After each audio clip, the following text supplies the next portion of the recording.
Om Shri Sai Ram. Om Shri Sai Ram.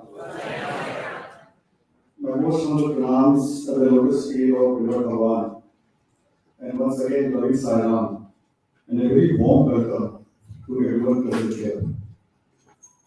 On 20th October 1940, following the declaration of his avatar, the first teaching of Swami was the bhajan Manasa Bhajare Guru Charanam. This underscores the significance that Swami attributed to Namasmarana in his mission and emphasizes the directive for us to incorporate it into our daily practice. Today, we are honored to have the privilege of listening to three golden voices who have been blessed to sing His glory in His divine presence for decades altogether. They have lived the practice and embraced it as the very purpose of their earthly sojourn. And all three of them have spent time in divine presence and received many blessings that can be aptly put together as chapters in Sai Bhagavatam. I have the proud privilege now of presenting Swami's gift to the world of Sai Bhajans. May I invite Dr. Siddharth Raju on the stage, please.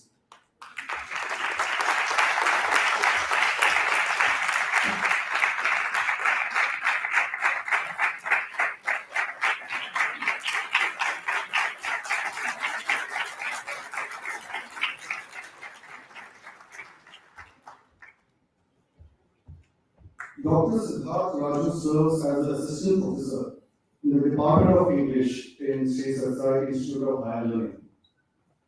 His journey began as a member of the Sundaram Bhajan Group in Chennai for several years, following which he pursued an MBA program in Bhagwan's Institute.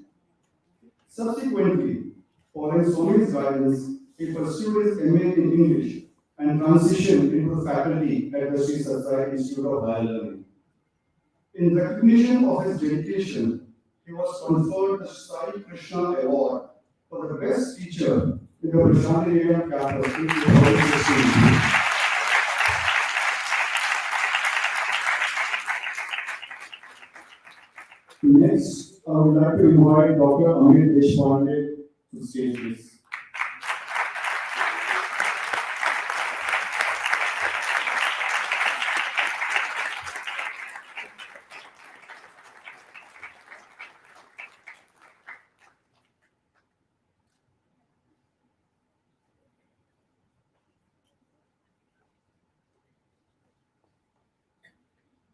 Brother Amey, yet another familiar figure to all of us in Delhi, who has mesmerized the audience with his words of wisdom. Brother Amey has received his primary education in Puttaparthi and later continued his schooling and completed his graduation in Bangalore. He joined the Sri Satsung Institute of Higher Learning in 2003, and since then, he has continued to live in Puttaparthi. Currently, he serves as a resident fellow in the newly formed Sri Satsung Center for Human Values. This center has been started under the auspices of the Sri Satsung Central Trust and has been mandated to conduct research and training in the field of human values. And the third luminary gracing the stage today is Brother Ravi Kumar, who I would invite to come to the stage.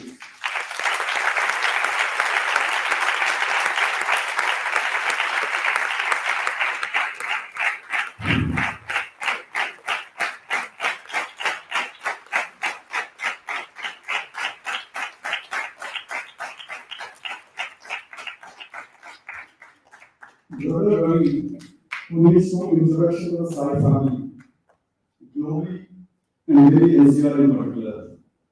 He joined Bhagwan's institution at the age of 7 and has dedicated himself to live for Sai and sing for Sai. Currently, he works at the Sri Satsung Institute of Higher Medical Sciences in Puttaparthi and is an active member of the Vishali Indian Group. Let me also welcome warmly two gentlemen who have accompanied our brothers from Premvani Nigam. We have Sri Siddharth sir, father of Brother Ravi Kumar, who is amongst us today.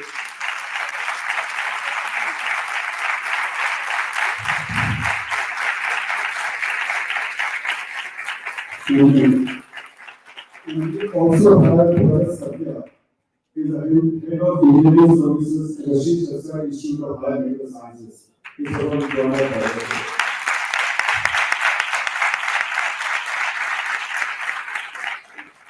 all of us gathered here are waiting for what is to unfold in this stage today.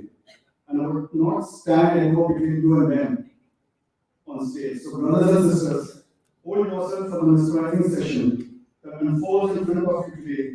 And let us immerse in chanting His name and glory to visualize the true purpose of our lives as explained by our Brother Swami. Jai Sai Ram.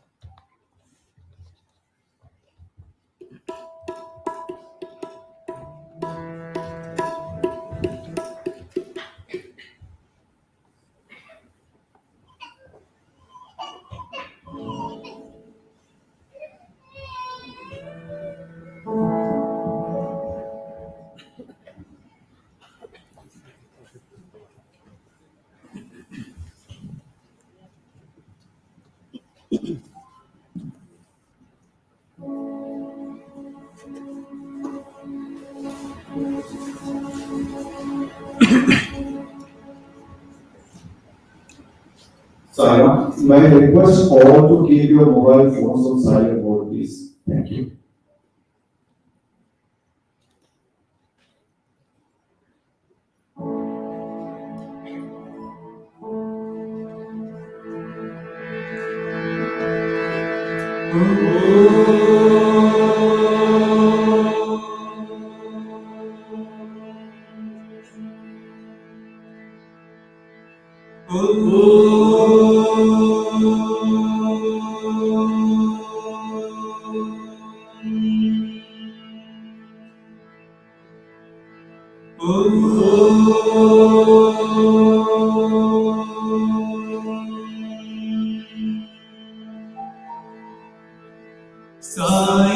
साईश्वराय विद्महे सत्यदेवाय धीमहि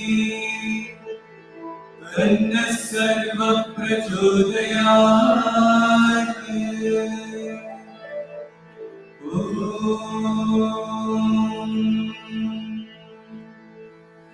शांति शांति शांति।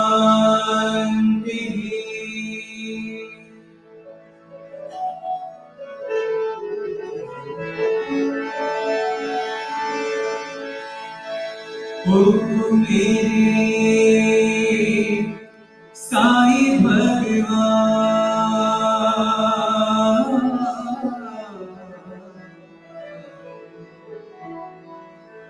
हृदय मंदिर में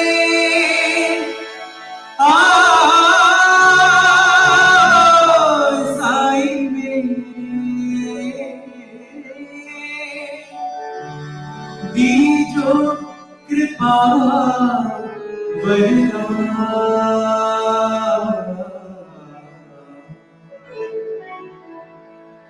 प्रभु जी प्रभु जी वो मेरे प्राण हमारे, वो मेरे प्राण हमारे। प्रभु जी प्रभु जी वो मेरे प्राण हमारे, वो मेरे प्राण हमारे। नमस्कार दंडवत वंदना, नमस्कार दंडवत वंदना। हरि पार जावारे प्रभु जी, हरि पार जावारे प्रभु जी, प्रभु जी मेरे प्राण हमारे।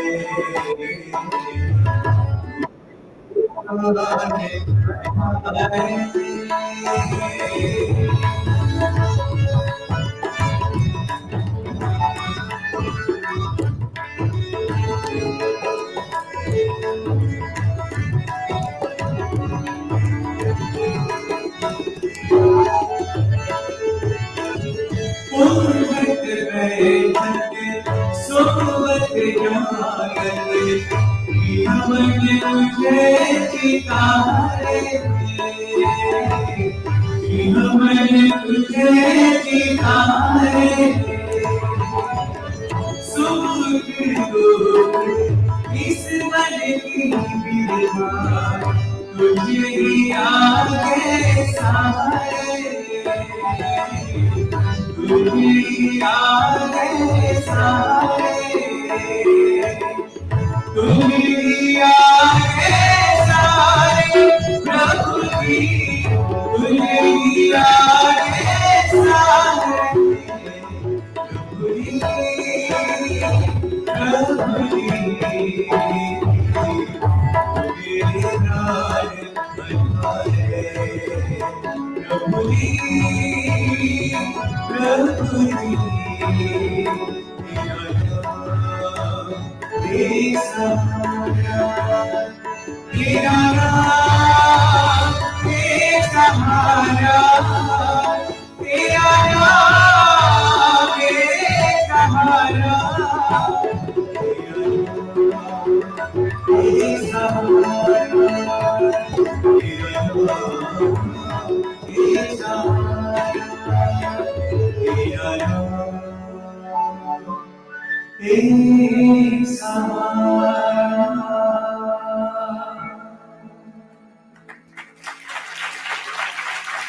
Invoking His divine presence in our midst today, and offering a million salutations at his lotus feet. Most revered elders, dear brothers and sisters, आप सबको हमारा प्यार भरा Sai Ram. Just seeing and feeling the love that permeates this hall right now is a testimony of what divine love can do. We have titled this evening, TERA NAAM EK SAHARA. So while we were thinking about कि हम लोग क्या आपके साथ बात कर सकते हैं,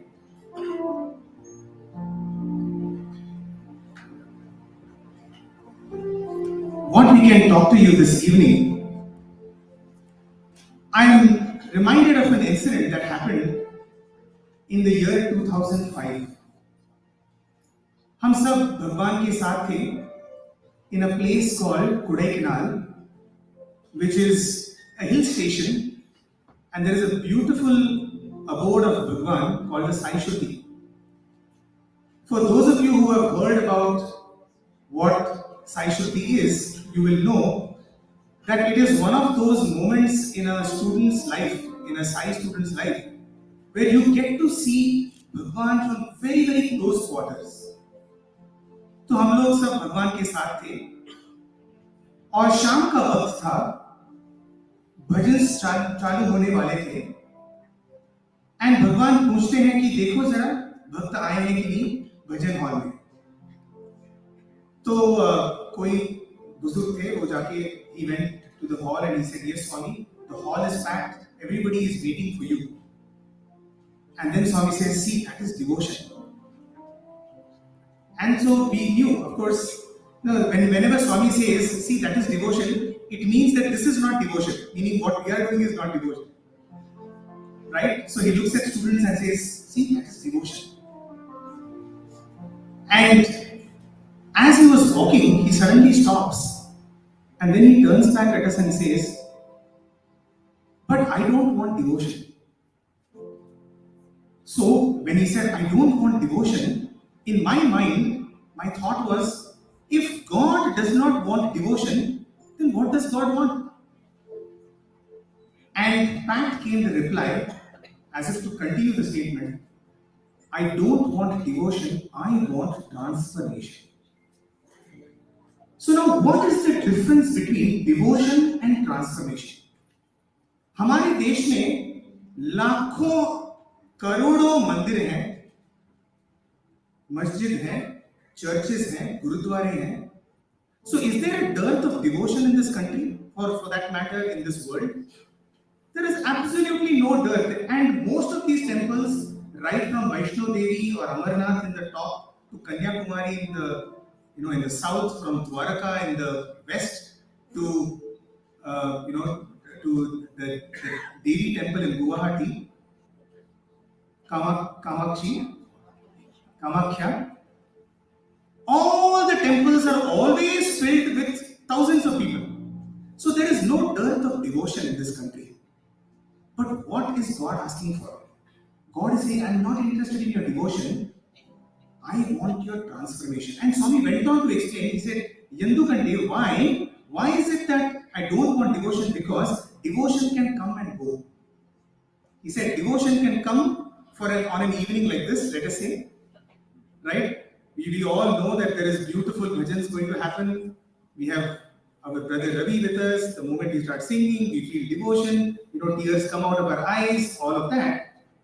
And then the moment the bhajan ends and we all say Om Shanti Shanti and we step out and we go back to our homes, and all of the devotion is left behind and we are back into the rigmarole of life.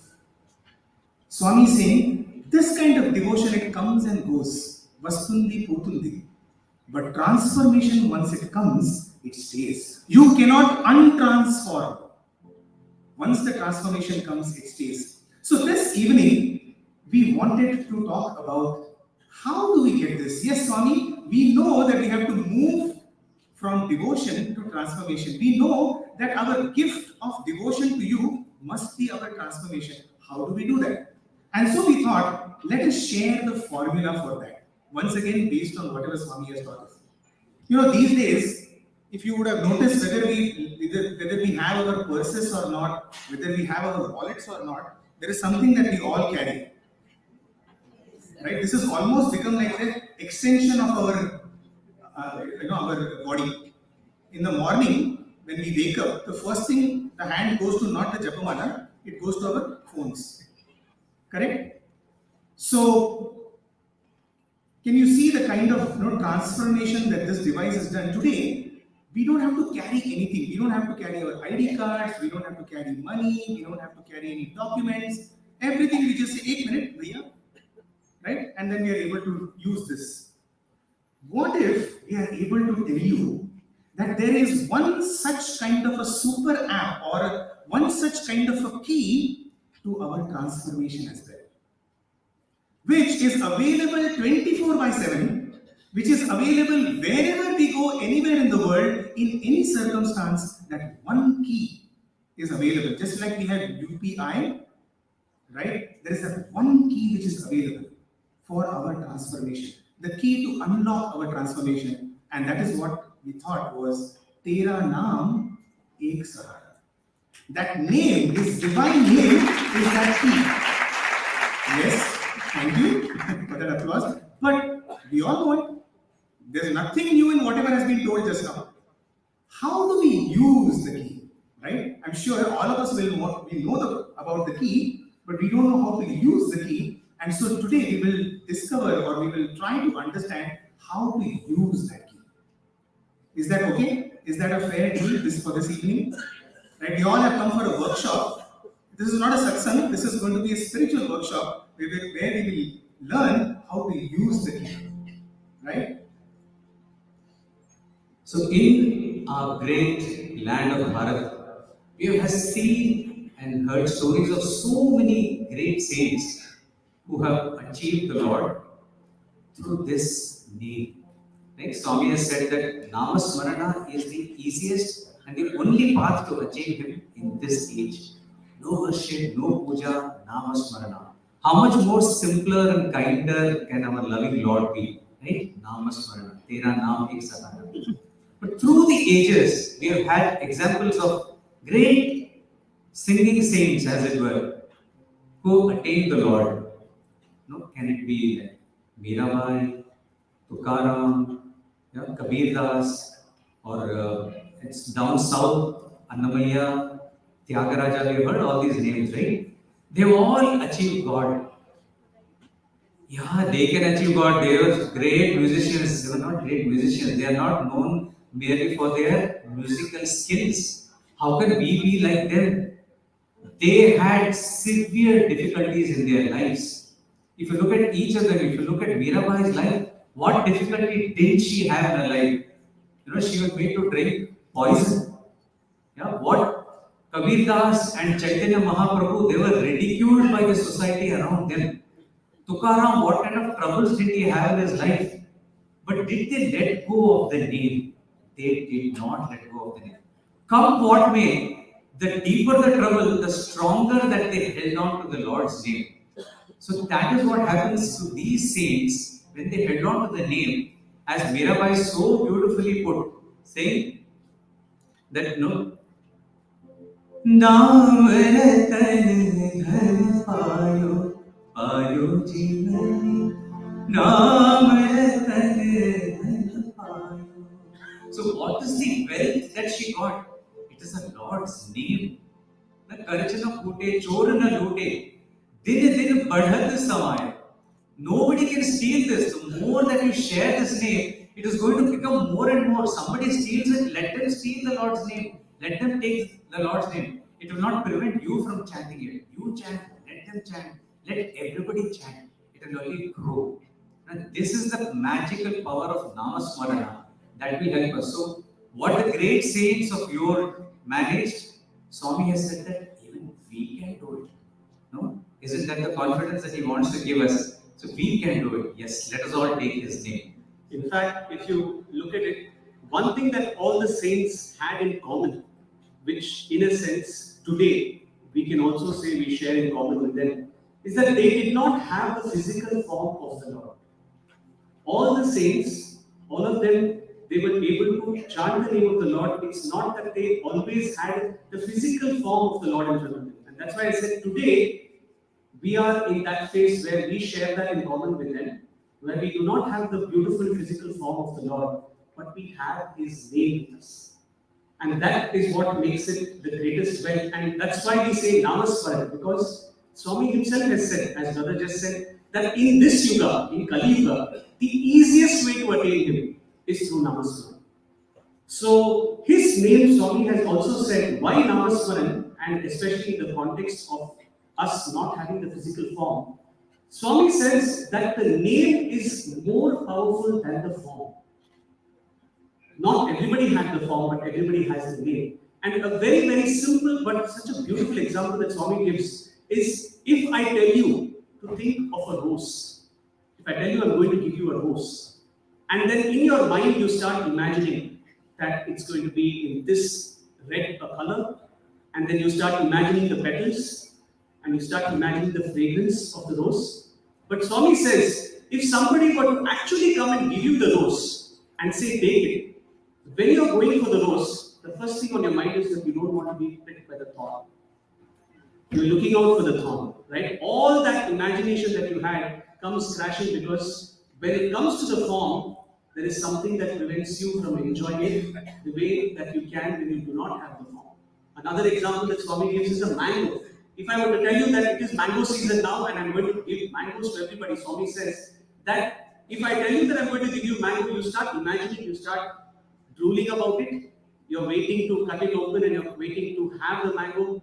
And Swami says, when the mango is given to you, the first thing you want to do is after you bite it, you start saying it's not as sweet as I imagined. Then you start finding faults with it. And that's why Swami says the form becomes an inhibitor. So if we are able to transcend the form towards the name, there could be nothing greater than that. And so that is the key that we are going to talk about today. Right? The name is going to be the key, which not just us, but all of the great saints have used. So how do we start using this key? So there are 3 stages, right, of how we can add, this name or this key to our repertoire. And these 3 stages are 3 very beautiful stages, and you will be happy to know that the first stage is already done for us. The 3 stages are: first, add God; second, adore God; third, achieve God. Okay? So, first thing is we have to procure. Now, Swami says, in our life, how do you, a lot of people kind of ask, मुझे पता तो है कि भक्ति चाहिए, पता तो है कि devotion चाहिए, I know that God should be in my life, but what is the way of having God in my life? It's a very simple formula. We say so many things are mine, right? My family, my job, my colleagues, my wife, my parents, my husband, my children. In this long list of my, is it possible that we can simply add my God also? Somewhere in that long list from 1 to 50, just add my God, my Swami, my Sham, whichever Lord of your choice. You see, the Lord has such power that slowly but surely he will start climbing up this ladder. Okay, from top 50, you will become top 40, top 10, top 5, top 3, and slowly but surely and steadily he becomes number 1 in our life. Where everything else now continues to be, but it continues to be my God, this is my family. My God, this is my job.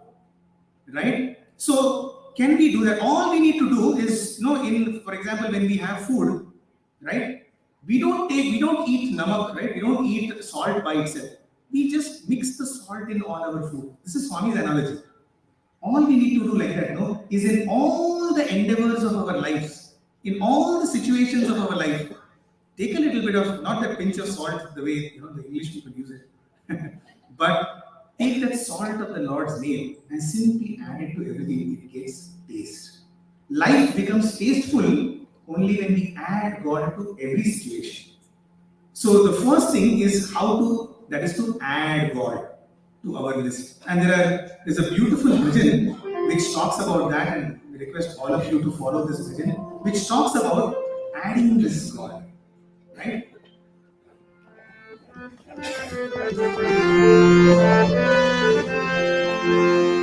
प्रेम भक्ति जगाओ मन में, प्रेम भक्ति जगाओ आओ मेरे बाबा,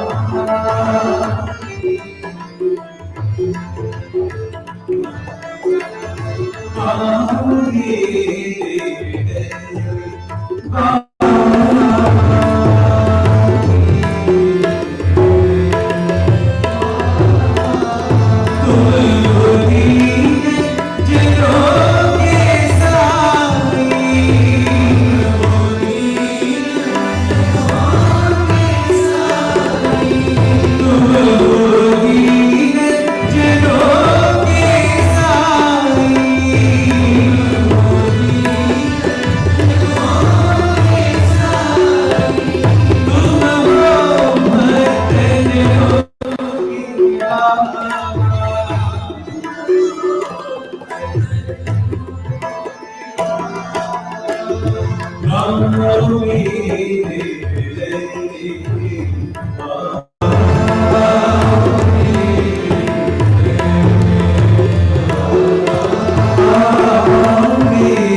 So this cry out from the heart to the Lord. So we have to add God into our life, right? That is the key. That the first step is adding Him to our life. So I'm sure each of us have different moments. Each of us know different ways in which Swami, God in any form, has entered our lives. We all know. Let me narrate one incident of one person in UK. This person was, let us say, he has had enough with life. He had a lot of troubles. So he said, this is the end. Dear God, wherever you are, this is the end of my earthly sojourn. I need to end it. So he goes to the banks of the river Thames and he wants to jump in. Okay, sitting there, you say literally, getting courage for the last few seconds. And as he is just about to jump in, a voice tells him, don't. And he stops back. He thinks maybe I am not having enough courage, this is my mind playing tricks with me. So he gets ready once again. When he is about to jump again, there is again something that says, a voice which comes to him very clearly and says, don't jump. This happens 4 or 5 times to him, and by now he's just lost it. He thinks either I've gone crazy or I just lost the courage. But anyway, this voice is not just allowing me to jump into the water. So he says, okay, I'll come another day for this. I postpone this duty of mine, I'll come another day. See, away from the Thames, he's just strolling back on the road. As he's going back on the road, some house nearby, he hears strains of some music. So he wanders into that home. And it is a music that he doesn't understand. But when he's hearing that music, it seems something that is very melodious. He finds something a little more peaceful. It's a state of mind that he's not had for a long time. Must not forget that he was trying to jump into the water a little while ago.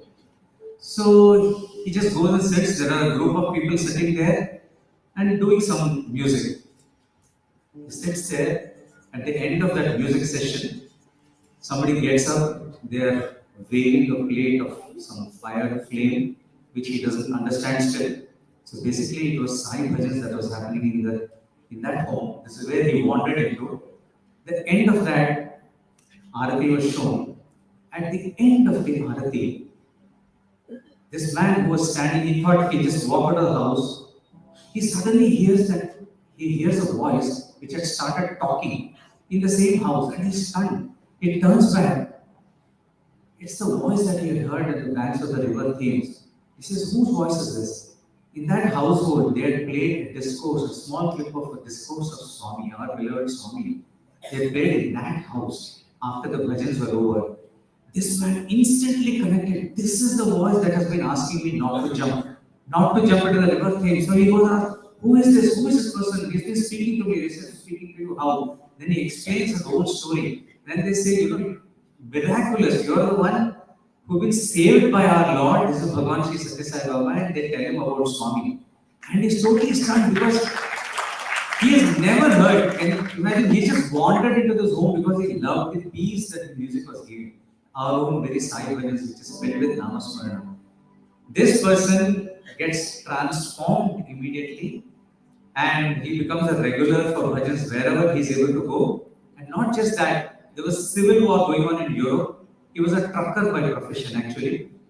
So he got together a band of truckers. In truckloads, they would take food, clothing and other items, relief items on his own, gather other truckers. They would go to this war zone, those years when there was war in the erstwhile Yugoslavia. So there would be war happening on this side and the other side. There was a time in the day when both the sides knew that this truckers group was coming. He would go there and in Swami's name, he would distribute clothes and food to both the sides, both the warring sides. That was when they would be peaceful. And this is the transformation that has happened to this man in the UK. This trucker from UK, this burly trucker from UK, who had nothing to do with devotion, nothing to do, but he had a cry from the heart. Any, dear God, whoever it is, listen to my prayer. So that strong prayer which went out, and look how Swami has got added into his life and created such a miracle, not just for him. His life got transformed and he went around doing help to so many others in society. This is the transformation that happened to this particular gentleman. Sir, you were talking about a burly trucker in UK. I'll come a little closer home. I'll talk about a skinny kid who wasn't planning to jump into the literal river. He was already drowning in a metaphorical river called life. And he was all of 16 years of age. In my own life, going back to the year 2001, I see so many parents here. Imagine a typical teenager, a rebellious teenager, the kind of trouble that they can cause, and for the sake of civility on stage, imagine the worst troubles that a teenager can cause. I was taking all those boxes.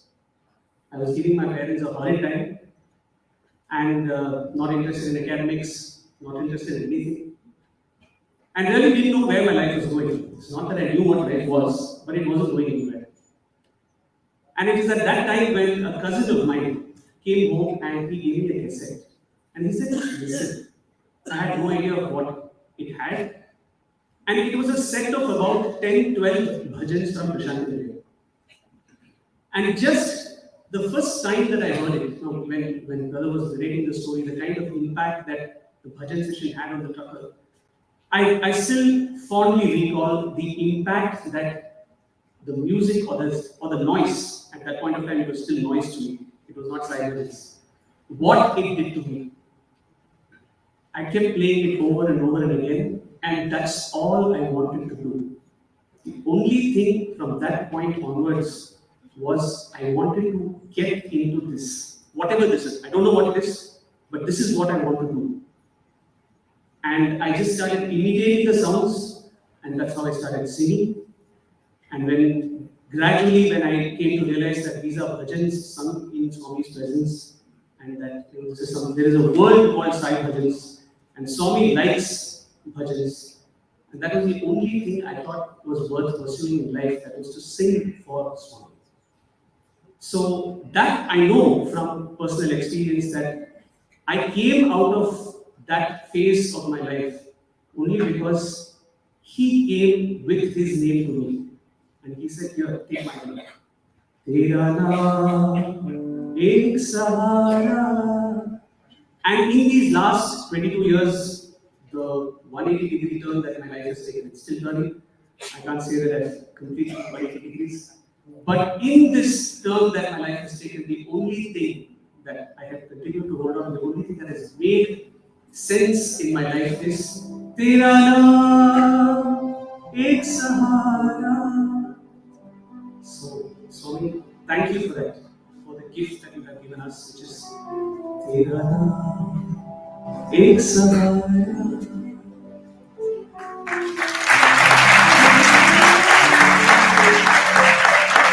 So even while we were narrating all of this, I'm sure each and every one of you have gone down your own memory lane and go back and remember how he walked into your life.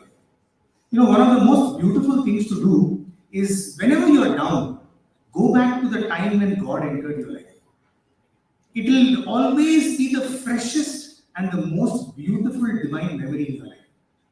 Everything after that is only an add-on, right? That first time when you added God to your life, when you allowed God, when amongst the many my, you said, my God, where are you? Right? So on that note, congratulations. You have already ticked, all of us seated over here have already ticked the first box. Guess what? We all have added my God. It is not oh my God, not OMG. It is my God.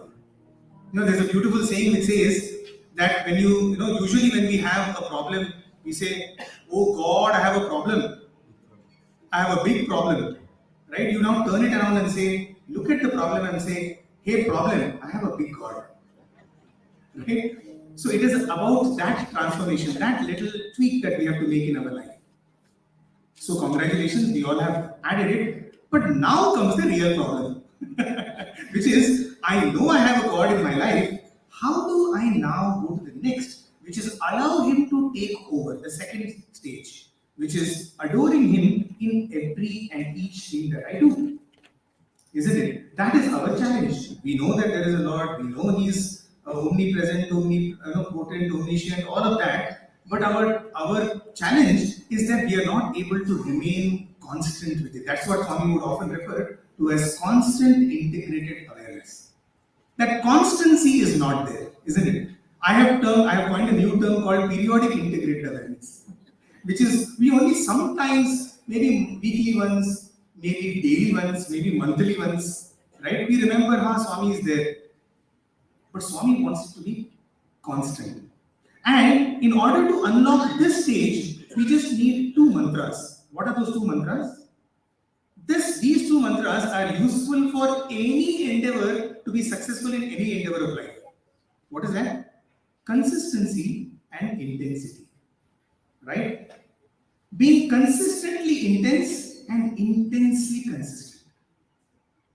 Right? You see, if we look at masters in any field, sports, business, politics, whatever field you take, you will find that what differentiates the good from the best, or the average from the great, is that the great have this ability to be consistently intense and intensely consistent.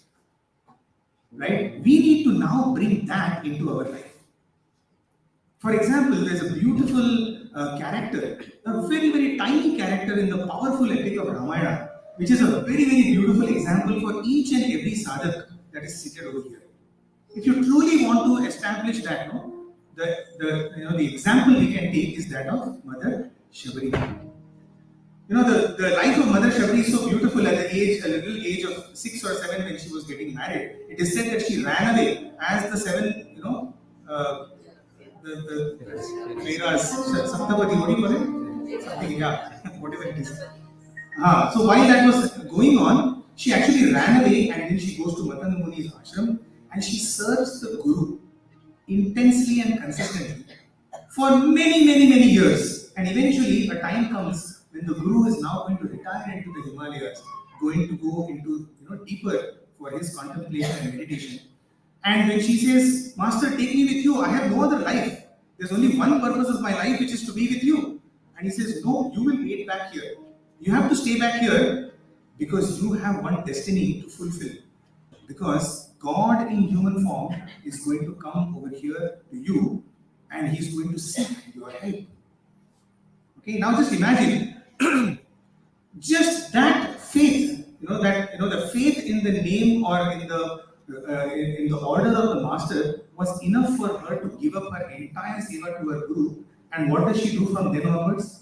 Every single day, we all know that, right? Every single day, all the roads that were coming towards her hermitage, right, she would place flowers and keep it ready because the guru had never told her when he is going to come. Okay, so from then onwards starts her consistency. Every single day, assuming that probably today is the day when he will come, she starts to decorate the roads that are coming, wipes every single stone. We know that, right? Pear, Shabri ke pear, we all know that. Now just imagine, oftentimes, I think, if I was in Shabri's place, okay, the dullard, the monkey mind that I have, and imagine one fine day I feel बहुत कर लिया यार, क्या कुछ नहीं हुआ, तो आज से नहीं करूँगा. Just imagine, which is typically what happens to people like me. Right? We know that we are supposed to wake up at 5 o'clock in the morning or 4:30. We know Brahma Muhurtam is the right time to meditate.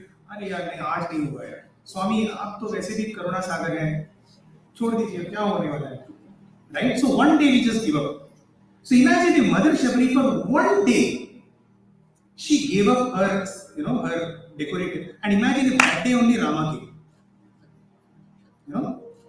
So I often think that if I was in Shabri's place and imagine if Rama would have come that day, could I have told Rama, अरे आज क्यों आए भाई? कल तक सब ready था, आज कुछ नहीं है. Could she have told Rama this? No, right? That is being consistently intense and intensely consistent. You see, and it is not, the story of Mother Shabri is so beautiful because it was not, and they lived happily ever after. It was not that Rama came and then they both lived happily ever after. No, Rama was there for less than a day in Mother Shabri's place. She simply did what she had to do and says, Master, Lord, I'm done. Right? So, as Ramakrishna Paramahamsa ji, apne Thakur ji bolte hain, even if there is a million years of darkness, it requires but one spark of light. It is not that if you have 2 million years of darkness, you need 2 seconds of light. How many years ever of darkness is there? You need but 1 second of light. That but one name, we don't know when that is going to come. And for that, we have to keep the lamp of our hearts ready. When we say, आओ मेरे हृदय में, जब भगवान आएंगे ना, is our lamp ready with the wick and the oil? Or are we going to say, अरे कल तक सब ठीक था, आज तो तैयार नहीं है. भगवान आएंगे, चलो ठीक है फिर आता हूँ मैं दो बार, like Indian Railways have come later. Right? So that is what we are talking about, being intensely consistent and consistently intense.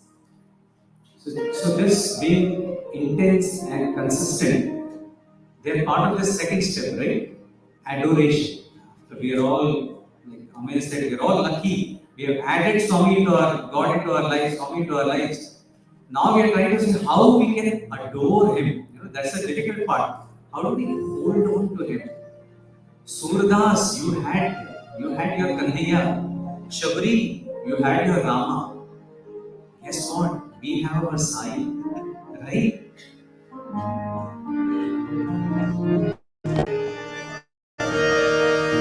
Surdas ko mile Kanhaiya,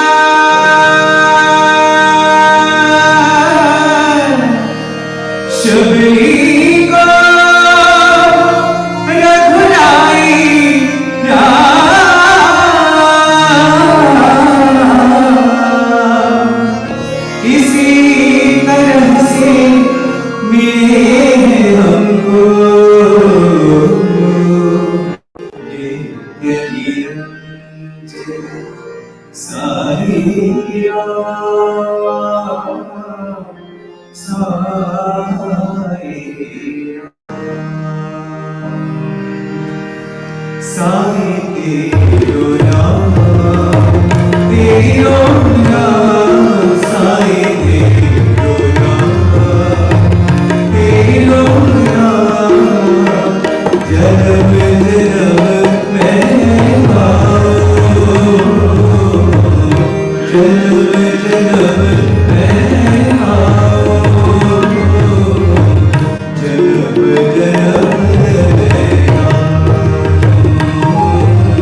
So today, like how we saw that Surdas received his sham through the name, and as did Shabari. As we progress with our workshop, how are we going to do the same? How are we able to do the same, having allowed Swami into our lives? Now, when it comes to adoring Swami, how do we adore Swami? And again, Bhagwan has given us this gift of Sai Bhajans, like I said. And one of the most easiest ways to be able to adore him through Sai Bhajans is the fact that there is a Sai Bhajan for every moment of the day. If our day is filled with Sai Bhajans, if our day is filled with his name on the tip of our tongues, can there be a better way to transform ourselves? Can there be a better way to adore him? Now, talking about a bhajan for every moment of the day, let's run through a typical day, but we jump parts of the day. But let's start the day. For all of us Sai devotees, the day starts with Suprabhatam. And here we would like to recollect some very, very wonderful stories between Swami and students.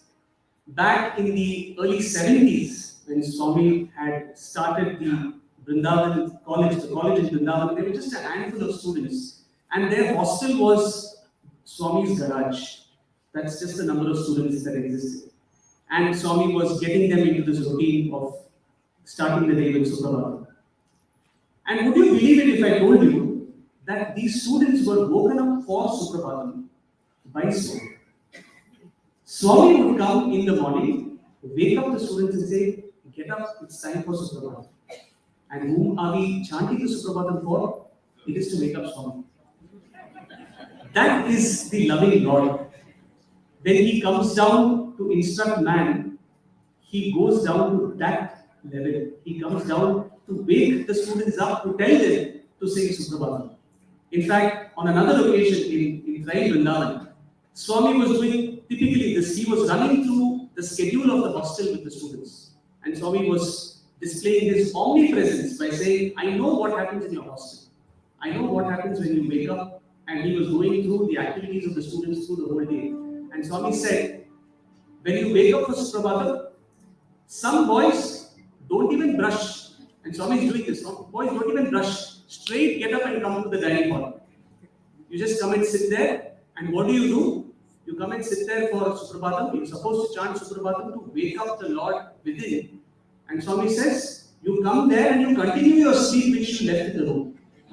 And Swami says, Swami even enacts. Swami says, the boy who's sitting there, he will doze. He will fall on the back of the guy, the brother in front of him. That will have a domino effect. His sleep gets transferred to him.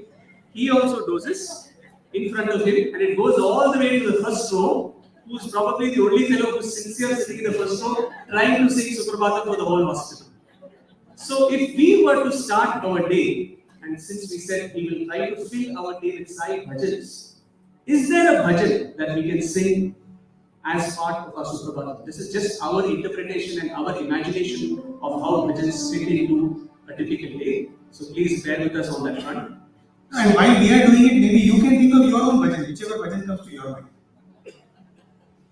So how do we start the day? Singing a Sai Bhajan.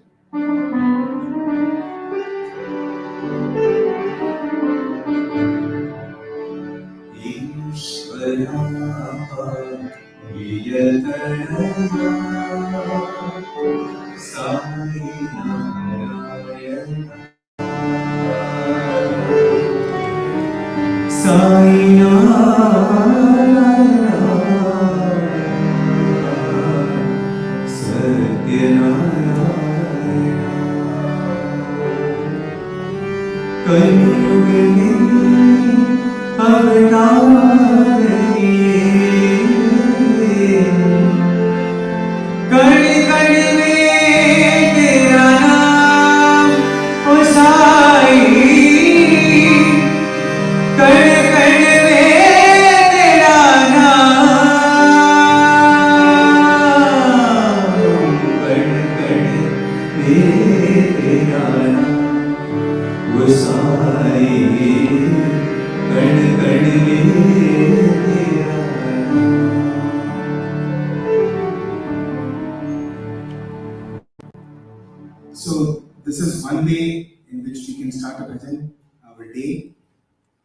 course, our Suprabhatam also starts with Ishwaramba Sutashriman. So probably Ishwaramba Priyatanaya. But if this makes you feel sleepy, don't sing this bhajan. You can probably start with anybody else to sleep around. yeah. Or you can even start with Jai Hari Bol Jai Sita Ram. You can take any bhajan. Right? And the beauty of this bhajan also we thought was because he said adding God, no? See, Kan Kan Mein Tera Naam. Now we are starting the day with an idea that Swami, I want to see you in every kan and every other moment of my life. Right? You know, Swami, in one of the discourses, he says, when we are born, we are always born in Dharma Kshetra. Eventually, our life becomes Kurukshetra. You know, when he explains Bhagavad Gita's very first shloka, Dharma Kshetre, Kurukshetre, Samaveta, Yuyutsa. He says, all of us are born in Dharma Kshetra, our life becomes Kurukshetra. And that is what we are coming to now once we are born. Because Swami says, every sleep is a small death, and death is a long sleep. The only difference between sleep and death is this. So we have woken up, and so now from Dharma Kshetra we are coming into Kurukshetra. Kurukshetra has two meanings. Kuru also means work. Okay, so it is the Kshetra where we are going to work. It doesn't necessarily mean it is a battle.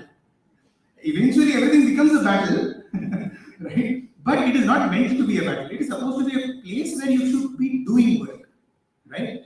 So now we have entered into this Kurukshetra. And so right from morning, you know, our day starts in different places. You know, oftentimes we from Prashant Nilayam, we envy you all. And why you all are such inspirational figures for all of us, you know, is because in Puttaparthi it's very easy to remember Bhagavan. You know, wherever we look, it is Swami only. From the bus stand onwards to our houses to our offices, even when our bosses blast us, they blast us starting with Sai Ram only. We all know that. I think the state president sir is clapping quite loudly. You know, right? Sai Ram is such a beautiful thing. If you enter Prashant Nilayam, everything is told by Sai Ram. No? Sai Ram, Sai Ram. But डांटना भी है तो भी Sai Ram है. तो ऐसी जगह से है तो you know. But you all, in all the other, you know, moments of your life, when you go to office, when you go to even just the effort of traveling to your work, we were just thinking that the amount of effort that you all take to even travel to work, you know, to your work, to start your work, is our effort throughout the entire day in Prashant. Because there is no effort in Prashant. No, Swami would often say it is an ashram. You know why it is called ashram? Jahan shram nahi hai, ashram. Okay, where everything happens because of prema and not because of shrama. That is ashrama, right? So, when we are now facing the challenges of the world, what bhajan do you think we can sing? मेरा जीवन तेरे हवाले प्रभु इसे पग पग तू ही संभाले पग पग तू ही संभाले इसे हो पग पग तू ही संभाले पग पग तू ही संभाले इसे हो पग पग तू ही संभाले मेरा जीवन तेरे हवाले प्रभु इसे पग पग तू ही संभाले. Then we were just thinking in Delhi such traffic, you know, these next few lines actually describe that. भव सागर में जीवन नैया डोल रही है और नैया. यहाँ पे नैया नहीं है, काफी गाड़ियां हैं, बसेस हैं, ट्रेन हैं, पर सब डोल रही है कि नहीं? So ये सब भव सागर में जीवन नैया डोल रही है और नैया. All we now need to do is, you know what? डोल रही है और नैया इसे तू ही पार लगा दे प्रभु इसे पग पग तू ही संभाले. All we need to do now is to give this car to him. See, as long as we drive it, no, there is problems. But Swami is ready to become our Sanatana Sarathi. He's saying, I will show you the way. I will drive your car. Chance to de do. Let me drive your car. Right? Are we now ready to give him the reins of our life into his hands? Usually what happens, हम लोग बोलते तो हैं ब्रह्मांड नायका बाबा, चांद और सूरज तुमने बनाए, नदियां सागर तुमने बनाए, अयोध्या नगरी तुमने बनाई, द्वारका नगरी तुमने बनाई, सब तुमने बनाई, बट बनाने के बाद उसको चलाना कैसे आपको नहीं जानते, वो हम जानते हैं। इसीलिए डर लगता है, स्वामी आप संभाल लेंगे? नहीं, मैं संभाल लेता हूँ। Isn't it? We are scared to surrender our lives to Bhagwan. He's saying, अरे भाई मैंने तो बना तो दिया ना, now I know also how to run it, so give it to me. Right? All we need to do is kind of hand over these reins. So pag tu hi samhale. So when we are going through all the challenges of life, which probably from tomorrow onwards, Monday morning, the Monday morning blues will hit, right? Try this. That every moment, whatever you are doing, wherever you are going, right? Can you think of the Lord? Can you say, Swami, I am not going to worry about this. This is your problem. Kitchen is your problem. Traffic is your problem. More than traffic, parking is your problem. I think in Delhi, that is a problem. So, what is spirituality? Spirituality, as Amey was saying something back, if we take the Lord's name and sprinkle Him, sprinkle the Lord's name in every aspect of our life, that verily is spirituality. If you can remember Swami at every occasion. So I'll come to another less hazardous time of the day, maybe a time of the day that we all look forward to. This is the meal time. Yeah. So it is very important. Even in the hospital, when we organize some conferences in the hospital, we all say academic part of the conference उसको रहने दो, खाना अच्छा बनना चाहिए. That is important thing. क्योंकि conference के बाद जब लोग जाएंगे वो चाहिए खाना अच्छा था कि उस कॉन्फ्रेंस में फिर वापस जाएंगे. एकेडमिक्स के लिए आए थे, वो ठीक है रहने दे. Even after doing a 24 hours अखंड भजन, the next year what we remember, hey, how was the Puliyora and Chakra Pongal last year? That remains in our mind. Hey, how were the bhajans for 24 hours you sang bhajans? वो तो है, वो आएगा. Chakra Pongal was good, no? So it's like that part of the day which is so important to us is a meal time. So at every meal time, if you can make Swami the head of the table where we are having food, how wonderful will that be? There was this I remember this when we went to Kodaikanal with Swami in 1992. There's a small lesson that we learned, but this is the thing. Every time now, before a meal, before we start a meal, we remember the small incident because that sits in the head, and hopefully that will sit in everybody's head as well. Before that lovely moment of seeing Swami just starting to have his food, it's a very sweet moment because Swami eats very cutely, he eats very less, and he eats very cutely. So before he eats, he would take a sip of water, then he would start eating, and we would be observing that. One day he asked us, Amy, what are you all seeing? Then I said, Swami, you're sipping water before eating. He said, yeah, it will be good before you start eating. If you just take a sip of water, if anything is stuck in the throat, little bit only, it will go, then you can eat very happily, Swami said. So that one food session, Swami said that. So till today, before starting a meal, you think, that one little sip of water, if I can eat like Swami, it will be very nice. So that gets stuck in the mind. I remember another occasion where Swami had blessed our family with an interview. And then Swami asked my mother, so when you make sambar at home, you put jaggery in it, right? Yes. My mother said, yes, Swami, I put jaggery. And Swami said, I don't like, but it's okay, you can put. Father and others like it, you can put. But I don't like what you can put. With that instant, what Swami showed us that when we do Brahmarpanam 500 kilometers away, parents are not staying in Puttaparthi and not offering food physically to Swami, but it's just mother's prayer to Swami every day after cooking. Swami said, I know you put jaggery in the sambar. This is just his way of revealing that I am there at every food session of yours. All you have to do is pray to him. Many of us pray. There's actually a little kid who said that, oh Lord, oh, we are offering this to Brahmarpanam, no? Someone said you're offering it to God. So other than this gulab jamun, very innocent, the kid says, God, you don't take the gulab jamun, I like it. If we can pray with that innocence to God, say that we are actually offering, when we say Brahmarpanam, offer it to Him and make Him a part of every meal session. Yeah? Sometimes in primary school we say the children as they're chanting Brahmarpanam, this used to be a fun time. So everybody's closing their eyes, So if there is some favorite item in your part, the person who's sitting next to you, just take off that and say Brahma took it.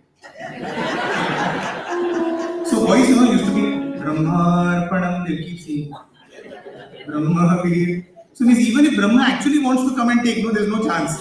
हम लोग बोलेंगे भाई छोड़ दो ये item मत ले चाहिए तो ब्रिंजल ले लो And because Brahmarpanam sometimes is such a long prayer, you feel. It's got Brahmarpanam, and Swami has added that Aham Vaishvanura Rupa is added 4 more lines. It takes so much time to finish. So we have a shorter version, right? Yeah. Harir Data, Harir Bhakta, Harir Ram Prajapati, Harir Vipra Sharirastu, Bhukte Roj. There is even shorter version. Annam Brahma Raso Vishnu Bhukto Devo Maheshwara. Sai Ram. Right. So Harir Data, Harir Bhukta. This is the version that comes to our mind. Bhagavan says, Jaisa Anna, Vaisa Man. In fact, we are nothing. Our sharir is nothing but the food that we eat. In fact, do you know the word annam is a Sanskrit word? You know what is the meaning of annam? Annam means that which you first consume and after which it consumes you. Isn't that exactly what happens? Till the age of, our maturity, we eat and, we consume annam. After that, the same annam now starts consuming us. Okay. So, what bhajan comes to our mind? Of course, the prayer is there.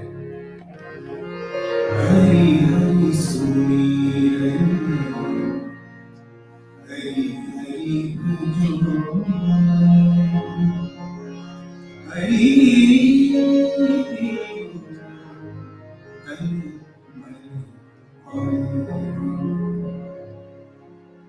Tulsidas bhaje Ram Meera daisi bhaje Hari din jeevan kaisa Hari charan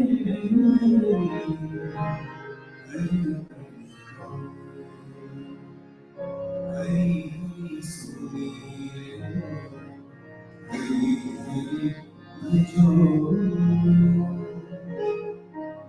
So can we spend that little time when we have food, at least that time, instead of having our phones in our hand, right? Can we think of Swami? All we need to do is add God like that to our life. Slowly, that is what we wanted to say about the meal sessions.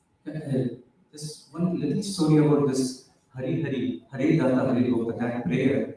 A friend of ours who's working in Prashanthalayam, years ago during the summer course that used to take place in the 90s, early 90s, in Vrindavan, Swami came to have food in the dining hall. And this brother was standing next to the counter and prayer session was going on. Finished the prayer, after that some people are still standing in line. He took the plate, took his plate of food, and Swami was seated, he was about to start having food. He was quietly saying his prayer, and he was saying the shorter version of the prayer, Hari Data Hari Bhakta. He said that, but he would say it with a twist. He would say Sai Data Sai Bhakta, Sai Ram Prajapati, and he would just say it very softly to himself. Swami was like probably at the end of the auditorium that far. After he took his plate, Swami called his brother up to him and said, what prayer did you say? He was keeping quiet, he didn't want to tell. Everybody else was saying, Brahmarpanam, this, that, this word. Swami said, let him tell. This brother finally said, Swami, Hari Dada. Hari Chakrava, Sai Chakrava, Swami asked him. Did you say Hari or did you say Sai? Swami Sai. I hear everything, Swami said. This is a very beautiful incident where Swami said, like I said, you need to be hundreds of kilometers away. He is there at food session. Even if you're saying prayer so softly within yourself, He is always here. Coming back to our typical day, like Amey brother was mentioning, there are so many challenges that we face in our typical day, whether it starts from the commute itself. Of course, there are also some bright spots in the day. There are a lot of things to be happy about. There are things to celebrate, right? For example, it could be a promotion, or say let's on a lighter note. For example, let's say you bought a new car. So if you bought a new car, what bhajan do you think you could say by? Any ideas here? Meaning, if there is any celebration, you promotion मिल गया है. Promotion के साथ इस बार अब गाड़ी गाड़ी भी मिली. इसको गाड़ी भी मिली. बोलो जय जयकार, बोलो जय जयकार, बोलो जय जयकार, Sai Ram. It is not K-A-A-R, बोलो जय जयकार. It is बोलो जय जयकार. दोनों को celebration. And you see the beauty of the line is, किसकी गाड़ी? साई बाबा की. This car doesn't belong to me, it belongs to Bhagwan. Car belongs to Premvani, he makes Swami the driver as well, right? So it makes it double saver. Now let's come to the last part of the day, right? So we have gone through generally an entire day. You see, you can literally use bhajans through every moment of. We have a bhajan for every situation. So now your assignment workshop में assignments होते हैं.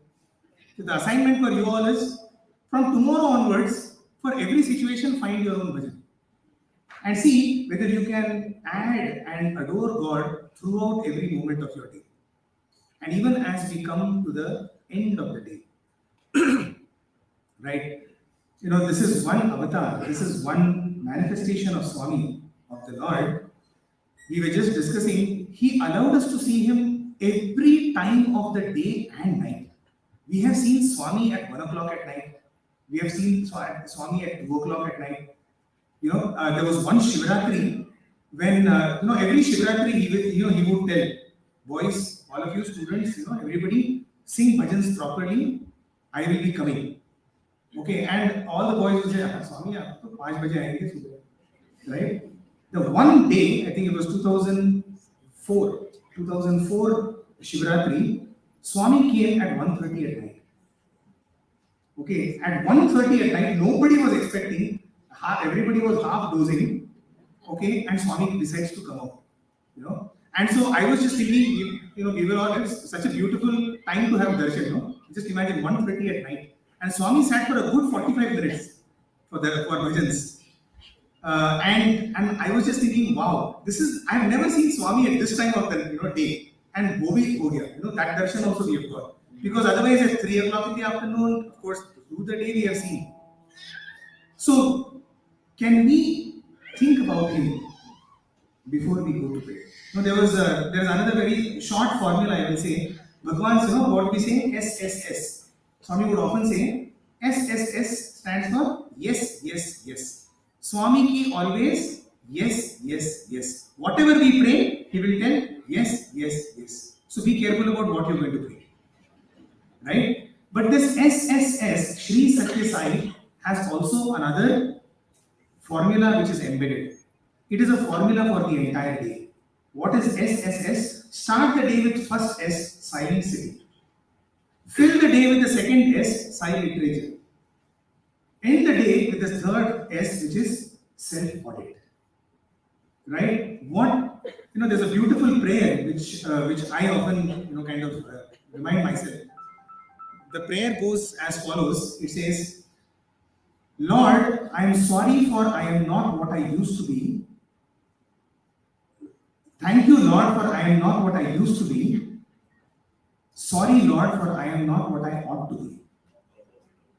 Right? The prayer is, thank you, Lord, I am not what I used to be, but sorry, Lord, I am not what I ought to be. Meaning, every single day is one step ahead, is one step forward.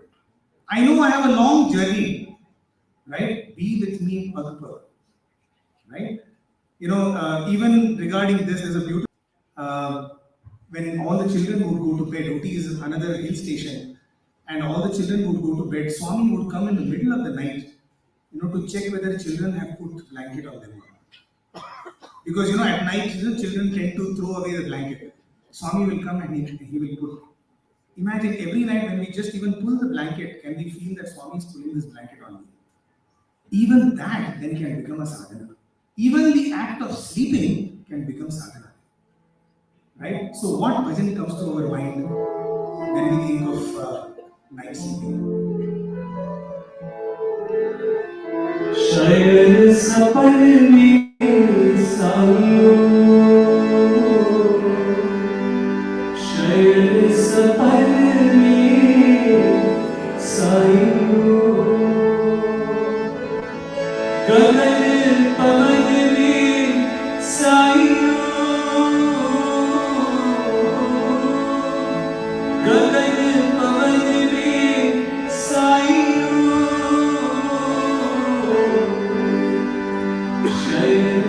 सपन में सायो, नयन नयन में सायो, नयन नयन में सायो, जनन मरण में सायो,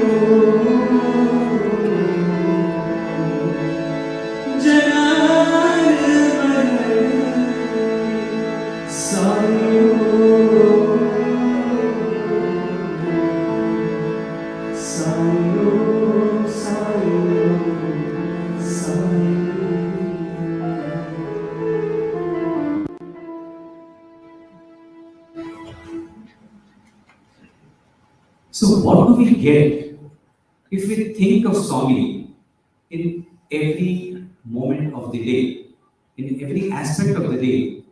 What does it give? Does it give anything to Swami? Does it give something to us? See, everything that Swami does is 100% selfless, and we have had so many examples of ours through our stay with him. Like when we would say, on one occasion, when I told Swami that his robe was torn, then he made a joke out of it. In the bhajan hall, he said, "What to do, sir? I'm a poor man," he said. And everybody laughed like this in the bhajan hall.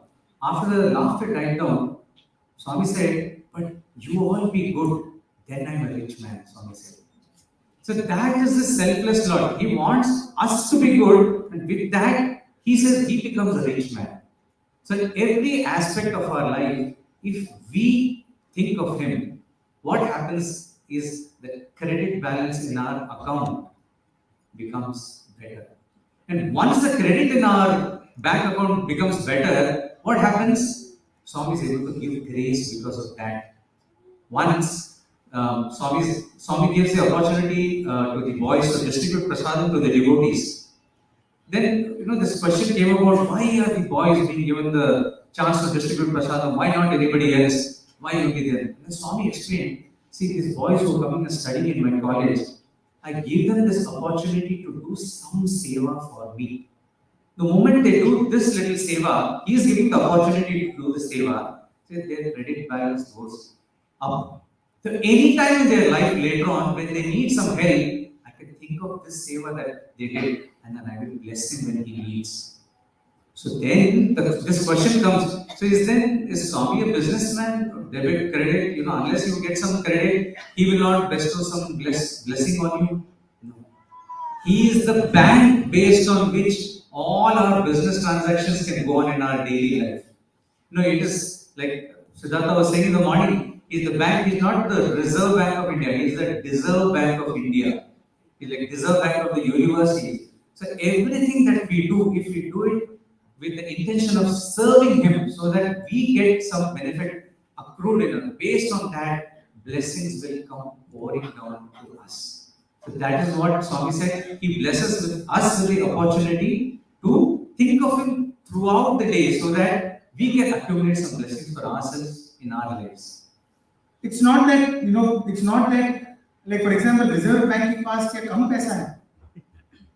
It has almost infinite amount of money. but it needs a reason for that money to be given to us. Similarly, each and every act done in the name of the Lord and offered to Him becomes a reason for His grace to flow through. Right? So, if we want to become deserving of His grace, all we need to do is offer every act to Him. There is one very beautiful example of this. It's a very famous example, but we felt it is very apt to talk about it at this point. There was a brother who was studying in the Premvani campus, and this was way back in the 1970s, and he was, he contracted some disease, and it came to a point where, when the tests were done, it was revealed to him that he has got leprosy. Now you can imagine what will have gone through the, it's an absolutely devastating moment to know that you have got leprosy. This was a boy who came from a fatherless family. Only it was he and his mother. And so because he had leprosy, he couldn't continue his education in the hostel. And so he went back home. So it was in the afternoon that he reaches back home. His mother is in the kitchen. She's cooking and she wonders, this is not the time for my son to come back. It's not holidays time. What is he doing here? And so she asks, Kya hua? How come you are here? And he has to now break this news to her that, Ma, I've got this disease. I have got this leprosy. And when he told, what was the mother's reaction? The mother's reaction was she simply looked at the picture of Swami, which was there in the altar.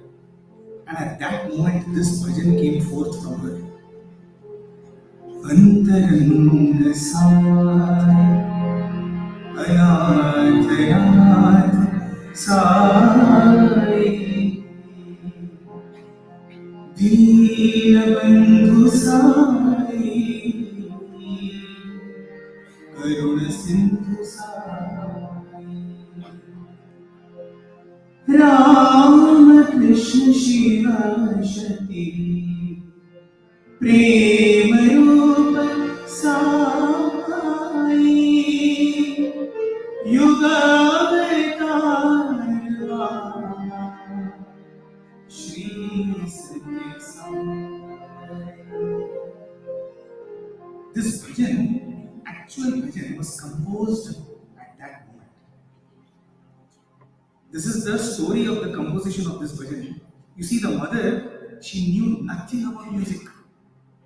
It was just a pure cry from the mother's heart. She simply, and if you look at this bhajan, at no point of time in this bhajan she says, Daya karo. She doesn't say Krupa karo, Raksha karo, nothing. Antaranga Sai, Anath Nath Sai, Bhagwan, aap jante hain. You know. Deena Bandhu Sai, Karuna Sindhu Sai. Right? You know what is this deen. You will only be with me. क्योंकि आप करुण सिंधु हो। मेरे लिए तो आप राम कृष्ण शिव शक्ति प्रेम रूप Sai. A few years later, this brother had come back to Vrindavan, and the other brothers asked him, "Hey, how are you?" And you know what was his answer? "Swami, listen to the prayers of my mother and father." His leprosy was cured. You see, for the grace of the Lord means, to maybe just change the mood from a little emotional mood to bring it a little lighter. It is not that, अच्छा मुझे देखने दो कैसा भजन compose हुआ है फिर मेरा grace flow हो जाएगा. It's not like that.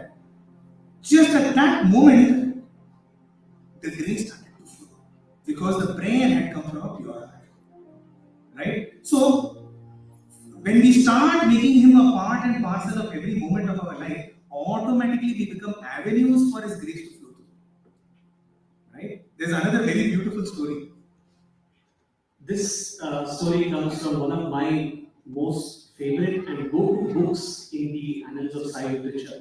That is Professor Kasturi's Loving God. And I would definitely recommend that if you haven't read it, you must. And especially even this story, because I will give you an abridged version of this incident that he mentions. You should go back and read it the way in which he has written it. So Professor Kasturi was still visiting Patri and he was still working in Mysore in a college. And he had a peon who used to work outside the principal's office. His name was Anantappa. And Professor Kasturi writes that he was a very, very simple and pious soul. And by virtue of his association with Kasturi, Anantappa's family also comes to Swami and visits Prashanti. Anantappa had a daughter, and this daughter was married to a man who was somebody who was very abusive. And he was also suspicious of his wife's character. And no amount of convincing was able to bring about a change in that son-in-law. And one day, out of frustration, Anantappa's daughter tells her husband, you know what, you just come with me to Puttaparthi. Let us ask Swami. If Swami says that I am not a pious woman, it seems she said, there are a lot of deep wells in Puttaparthi.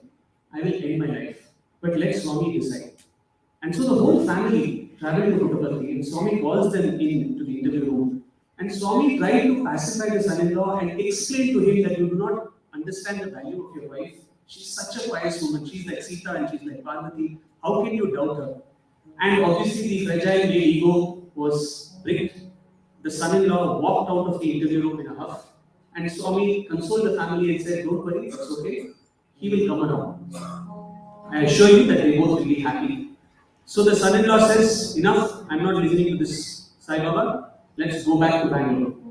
And they take a train, and this son-in-law was working in the railways. So he put the whole family in third class, and he went and spoke to the station master and sat in an empty first class compartment, traveling back to Mysore. Now in the dead of the night, the son-in-law woke up to see the whole compartment turn red. It was like as if it was on fire. And from all parts of the compartment, Swami is coming out. Swami is emerging from all parts of the walls of the compartment and beating the son-in-law black and blue. Just thrashing him.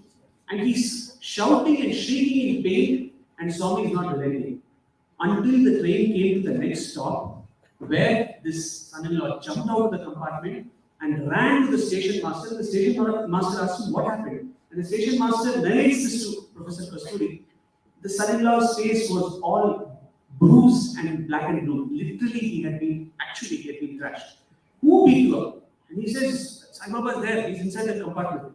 Station master and a few people in the station go to the compartment. There's nobody there.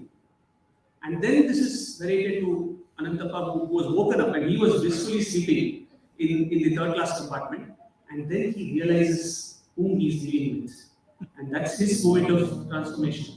So Swami's grace, and so why I wanted to narrate this story is that the daughter, Anantappa's daughter and Anantappa's devotion, Swami says to Kasturi Garu that I had to respond to her devotion.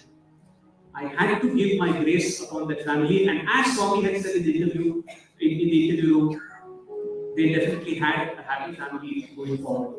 So Swami's grace comes to you definitely at your time of need.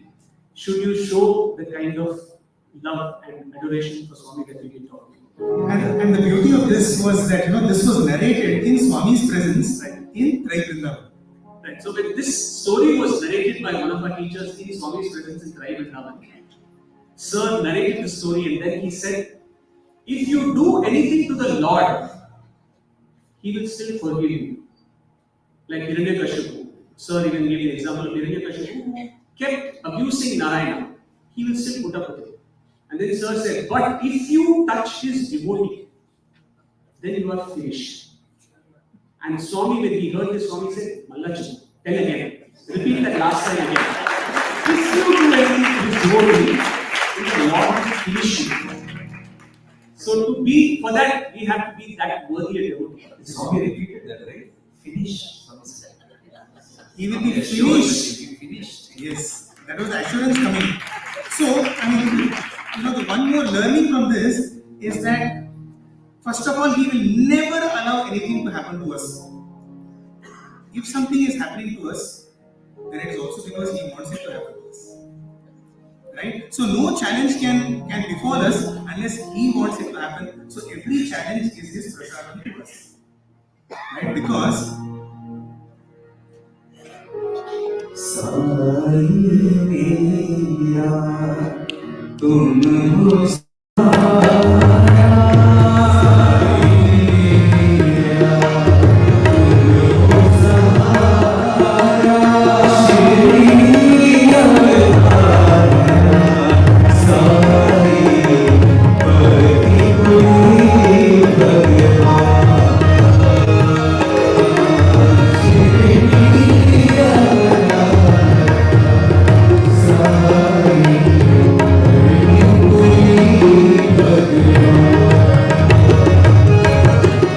दीनों के तुम प्राण सखा प्रभु, दीनों के तुम प्राण सखा प्रभु, मेरे साई राम, मेरे साई राम, मेरे Sai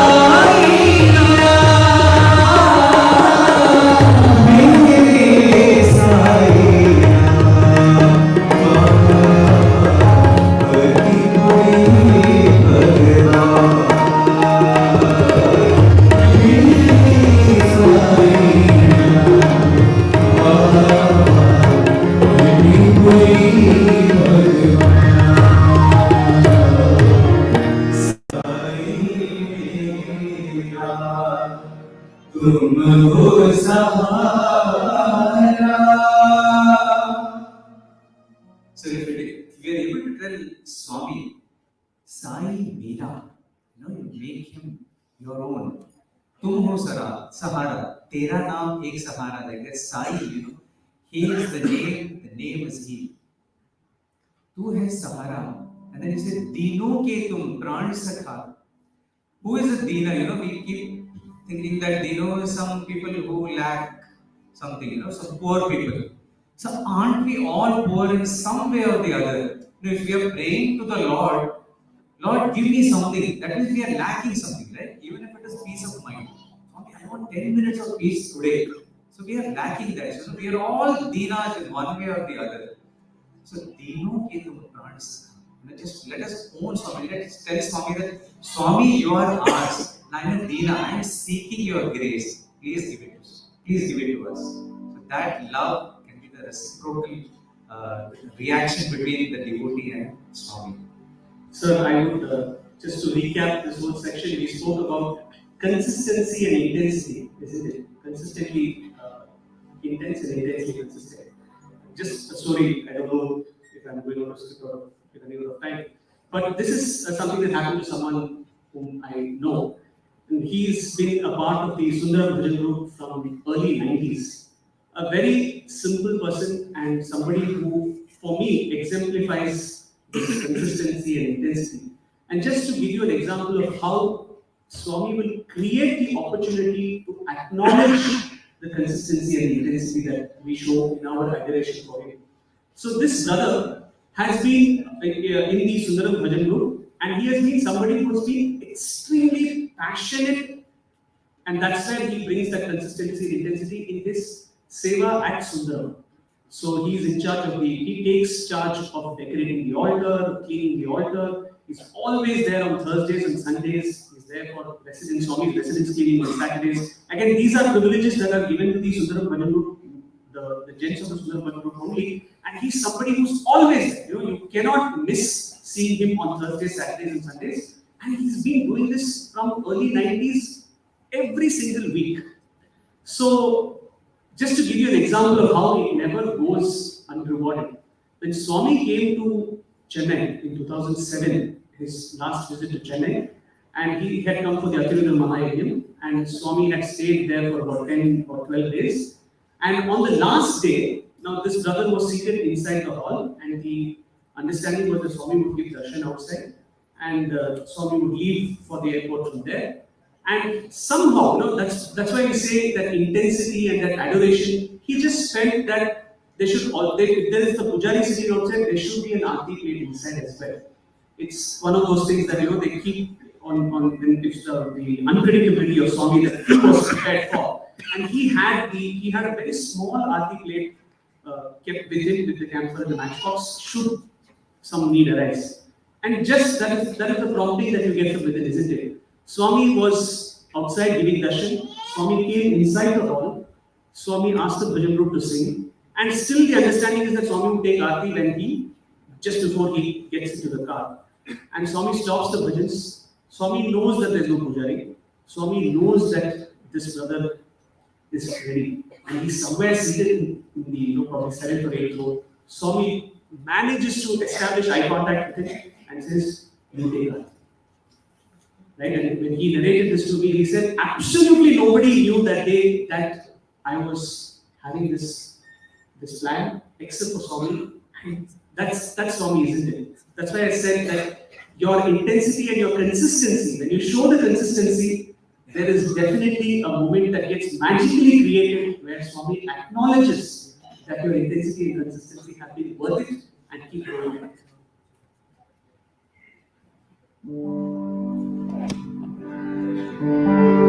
So once again, we end this also on the same theme.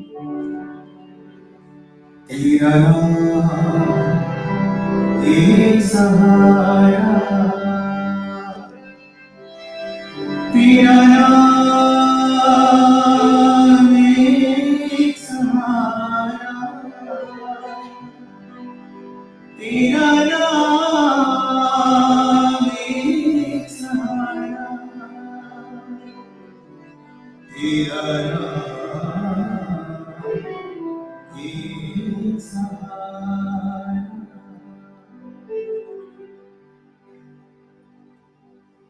With this, we come to the last stage.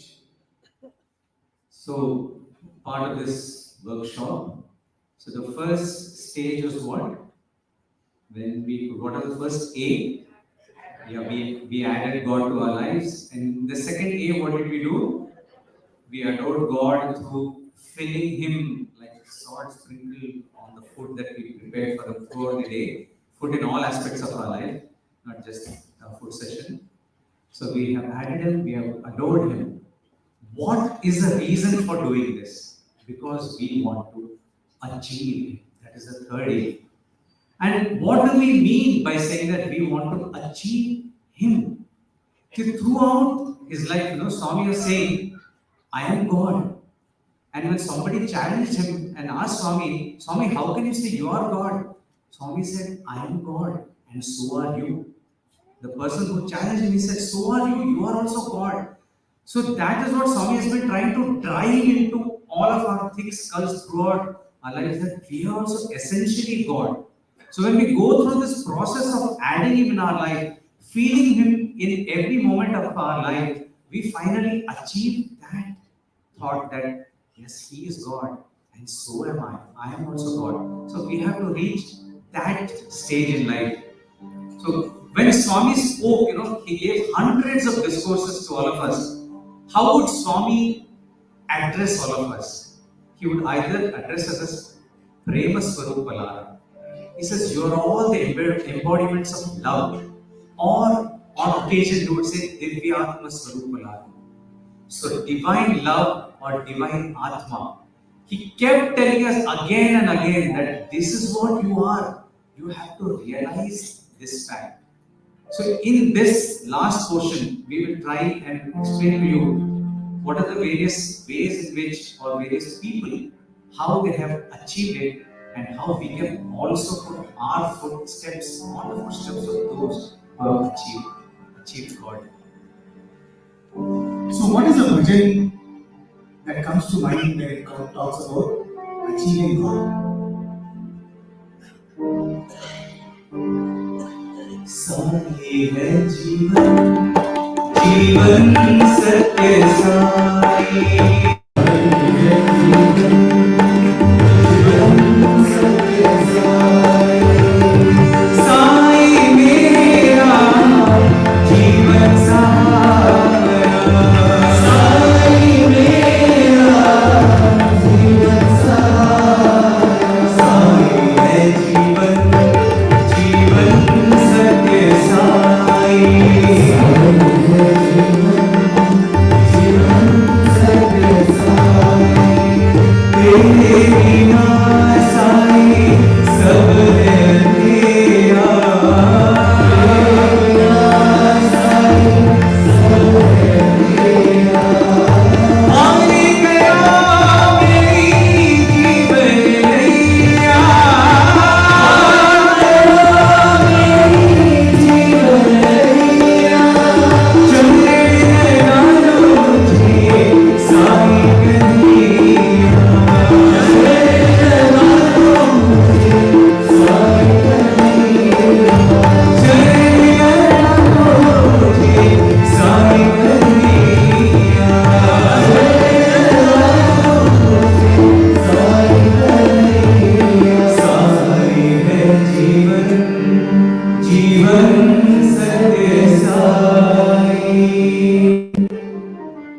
as the bhajan tells us, we start from a stage where we say, Sai hai Jeevan.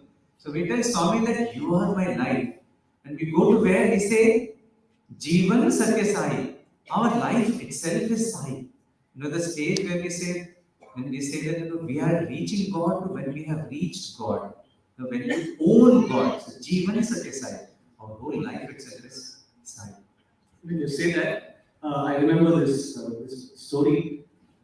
We have all heard of these many famous saints from the Christian fraternity, and typically, especially those who come from Europe, they always have the place or their origin attached to their name. Classic example being Saint Francis of Assisi. He comes from Assisi, and he is known as Saint Francis of Assisi, and this is a tradition that they have followed. And there was this Saint Teresa, and Saint Teresa thought that she should not be attaching her hometown with her name because she truly believed that she came from Jesus.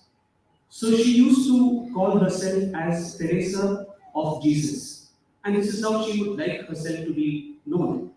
And it is chronicled that on one particular occasion when she was in meditation, she saw an apparition, she saw a form. And the form, she asks the form, who are you? And the form asks her, who are you? And she says, I am Teresa of Jesus. Teresa who belongs to Jesus. Who are you? And the form told her, I am Jesus of Teresa. So it tells us that Sai hai Jeevan, Jeevan Sathya Sai. You take him in your life, and definitely you are a part of his life, and he becomes a part of your life. In Sufism, there are many examples which are given of Parvana. Right? You all heard Parvana. Right? This word Parvana is used a lot in a lot of the examples that the Sufi saints give. So Parvana is a moth. So what is the importance given to Parvana? Why is it given so much importance? Just like I am asking this question, so to a housefly asks the same question. I also like the light, just like the moth likes the light. I also like the light. So what is so special about the Parvana? Why does everyone praise a Parvana? Why don't they also say, Makhi was also, why don't they add me also to their poems? So the housefly felt very bad. They said, okay, they gathered their fraternity of moths and houseflies. Then they decided, okay, let us take this forward into a race. So there is a flame, there is a fire. So let us both, the Parvana and the housefly, the moth and the housefly, let us go up with the flame. And then we'll come back and then we'll see who wins. Okay, the moth says, okay, I don't know why I am given so much importance, but if you want it, okay, it's okay, I'll join the race. Go for the race. Both of them go towards the flame. The housefly flies fast, comes back to the fraternity which is gathered there to declare who is the winner. And then the housefly comes and says, victorious, and says, see, I am here. I have won the race. And everyone says, yeah, you are here. Where is the moth? Where is the Parvana? The Parvana is not back because it has merged into the flame. That is the importance of a moth compared to a housefly. It is not how fast you are flying around the destination. What matters is whether you have reached the destination or not. So that is what we all intend to become through this achieving God. We all should become like that Parvana which merges into the light that it adores. Isn't it? Swami would say, Brahmavit Brahmaiva Bhavati. The knower of Brahman becomes Brahman himself.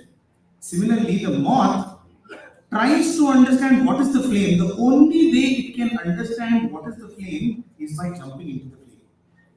How much ever description of the flame we give, it is hot, it is no. If you want to know what is the flame, you have to jump into the flame. If you want, another beautiful analogy Swami gives, the salt doll tried to understand the depths of the ocean. And so what it did, it jumped into the ocean. Did it come back to tell how deep the ocean was?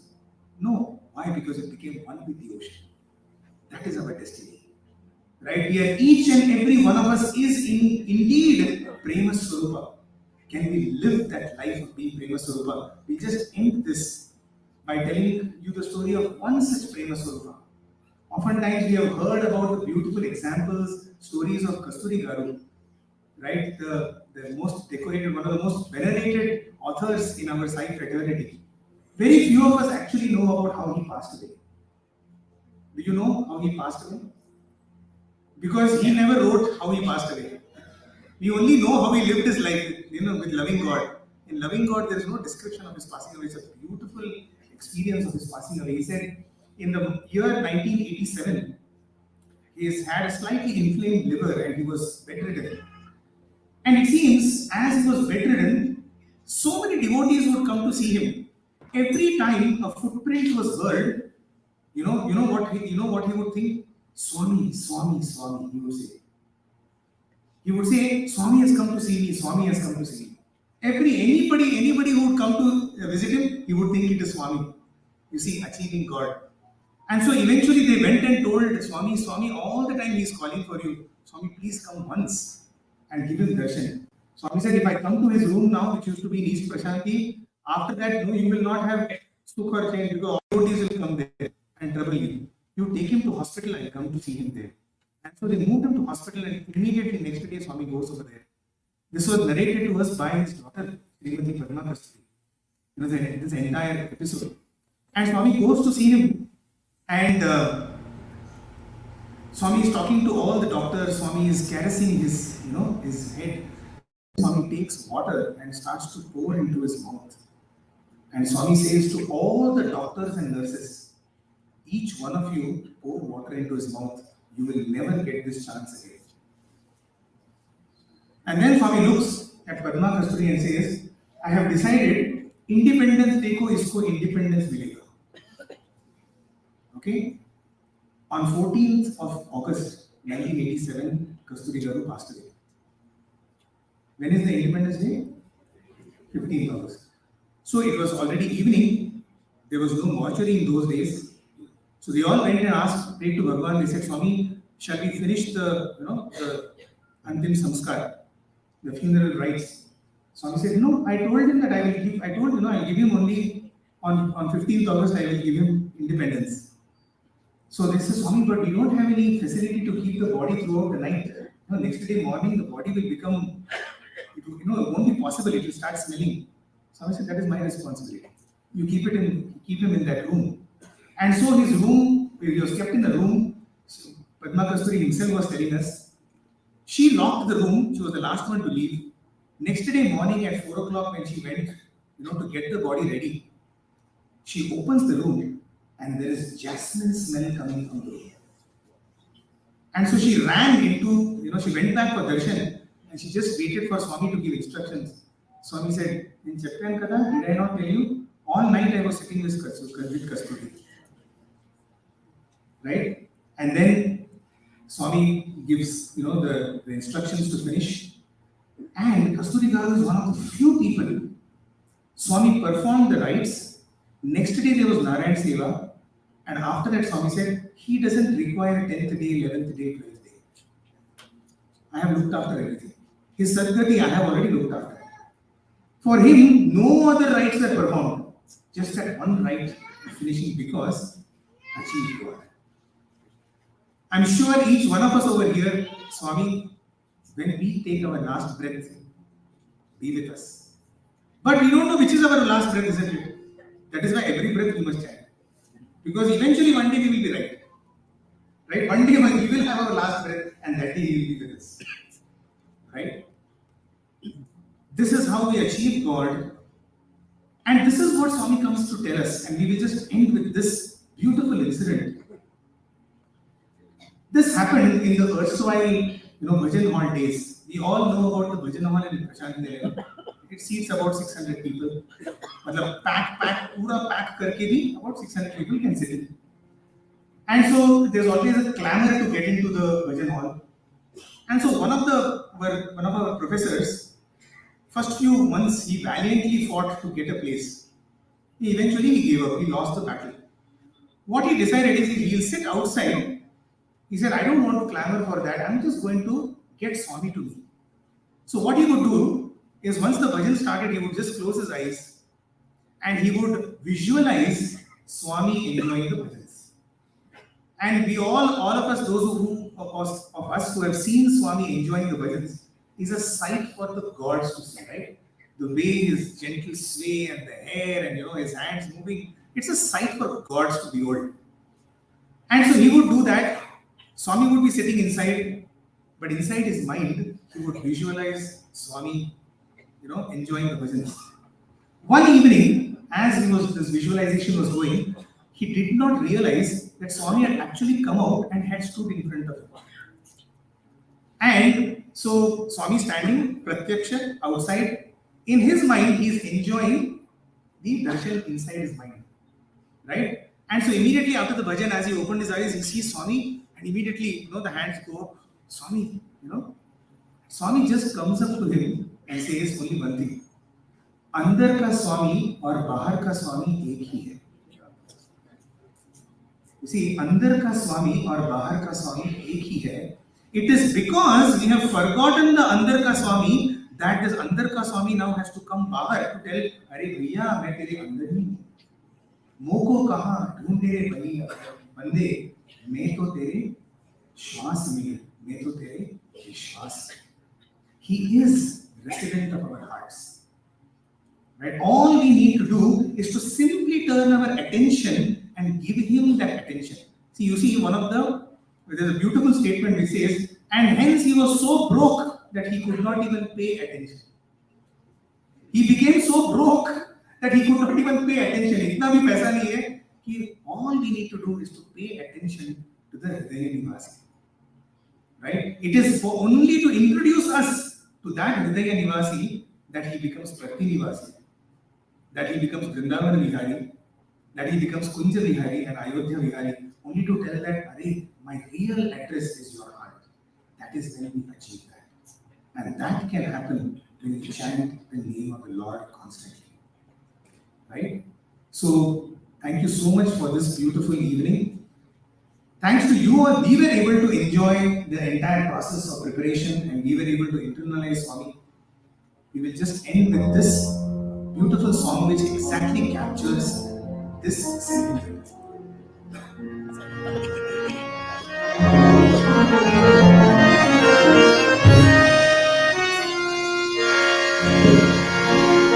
जिसके sir पे हाथ हो तेरा,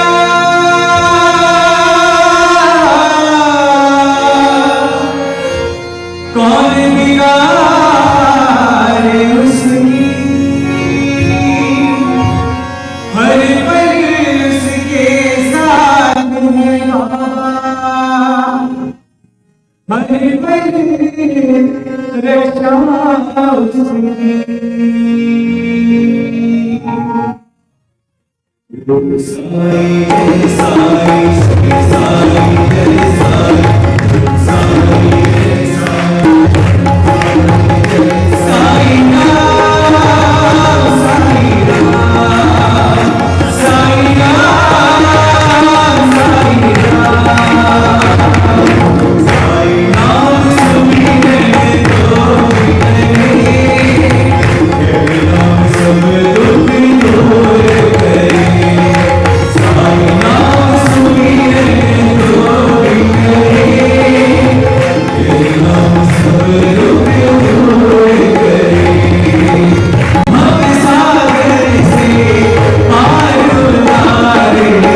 सब दुख दूर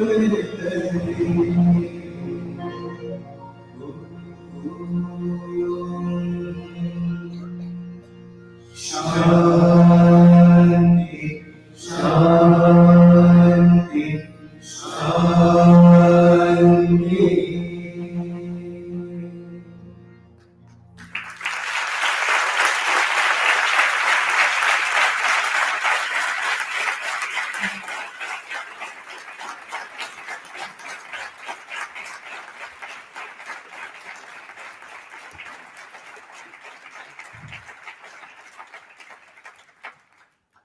स्वामी के चरण कमलों में शत कोटि नमन और सभी को प्रेम भरा Sai Ram. I have been given this very sweet duty. It's a wonderful chance, I think, to deliver the vote of thanks. But before that, brothers and sisters, I would like to share with all of you that we have amongst us Swami Abhishek Chaitanya Giri Maharaj, a Mahamandaleshwar based out of Rishikesh. He heads the Jagadguru Sannyas Ashram in Rishikesh and travels all over the world to give discourses on Vedanta and Yoga Sutra. Sai Ram, Swamiji. We are blessed to have you with us today. Tera Naam Ek Sahara. Oh, what a wonderful 2 hours, wasn't it? Sai माँ ने आज हजारों करोड़ों माओं का प्यार अपने हृदय में समेटे दिल्ली एनसीआर के सब बच्चों को, हमारे सब व्यूअर्स को ये संदेश दिया है कि साई नाम ही है एक सहारा। हम सब इसको जानते हैं, जैसे हमारे भाइयों ने भी कहा, we all know it, पर क्या करें? माया देती भरम बुलावी, कैसे रूप दिया रखवारी, हम भूल जाते हैं बार बार। तो माँ ने हमें फिर से आज स्मरण कराया कि हर पल हर क्षण हमारे साई हमारे संग है, उनके नाम को हमें कस के पकड़ना है। ये आज का संदेश है, साई का निर्देश है। और जैसे ब्रदर अमेय ने बोला, ये एक आश्वासन भी है। It's an assurance that our Lord, our dearest Swami, is with us each moment. और देखिए, ये सुंदर संदेश हमें पहुंचाने के लिए माँ ने चुने अपने 3 अनमोल रत्न।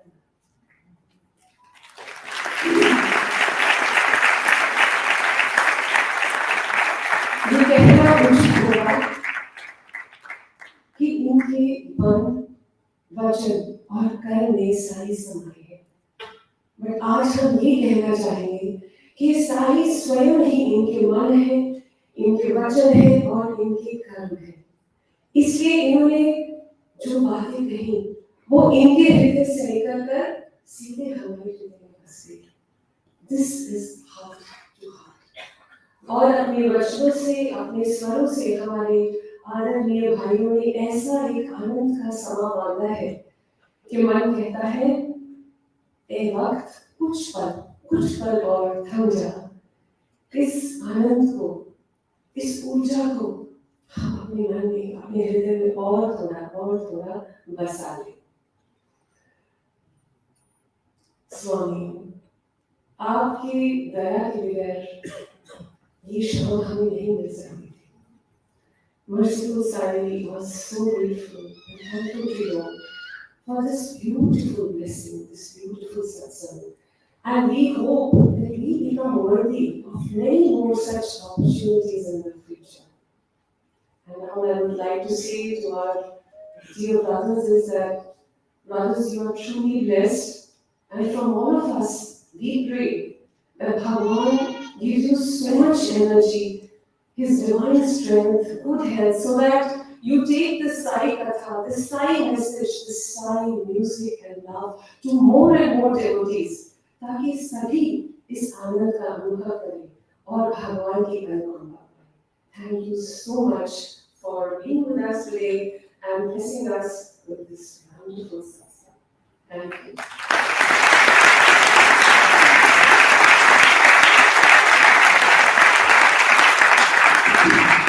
I now request our state president, Brother Elian Shoji, and he join me on stage to felicitate our brothers with the humble token of our love.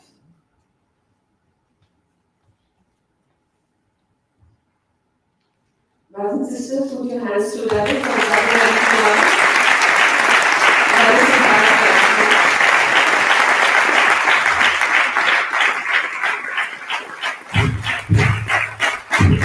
Brother Ravi Kumar.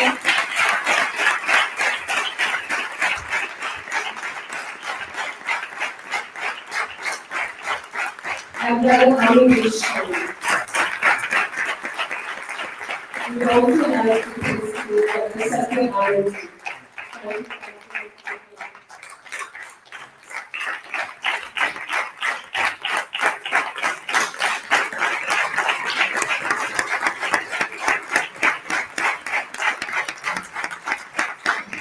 Sai Ram.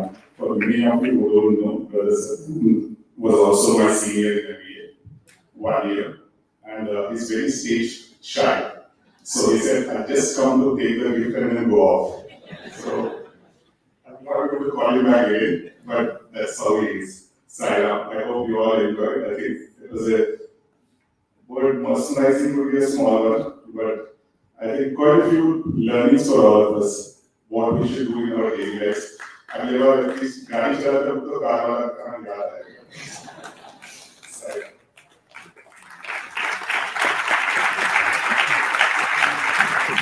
We have another argument.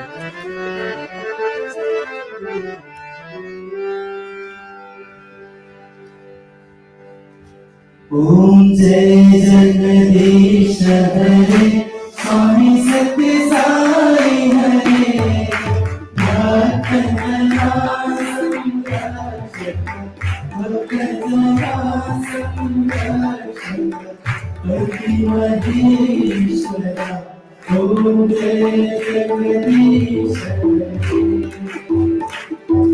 Shashivardhana Shri Kumara Sarva Pranapati Swami Sarva Pranapati Ashita Kalpatatika Ashita Kalpatatika Apalavana Om Jai Jagadish Amadamita Gurudeva Mariyantayamine Swami Mariyantayamine Nagabrahmayanara Nagabrahmayanara Nagendra Shayana Om Jai Jagadish Hare Om Siva Sai Mahadeva Sathya Sai Mahadeva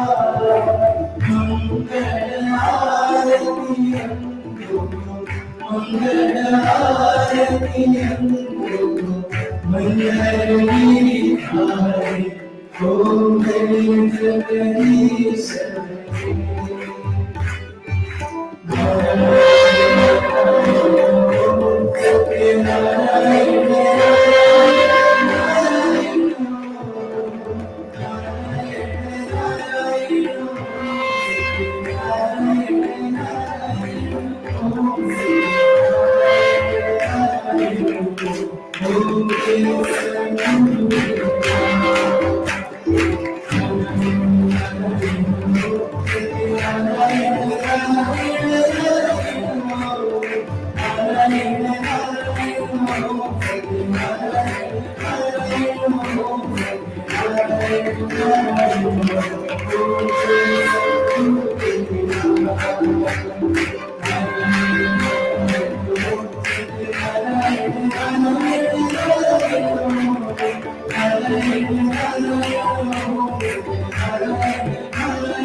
जय सद्गुरुदेवा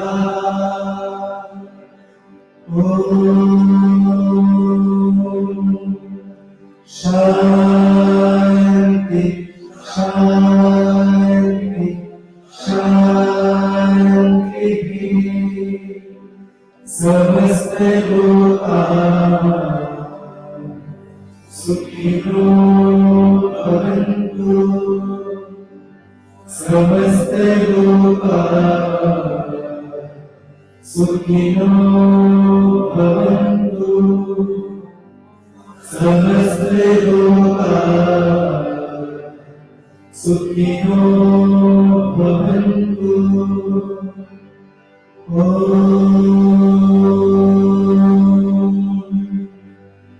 शांति शांति शांति जय भगवान श्री सत्य साई बाबा की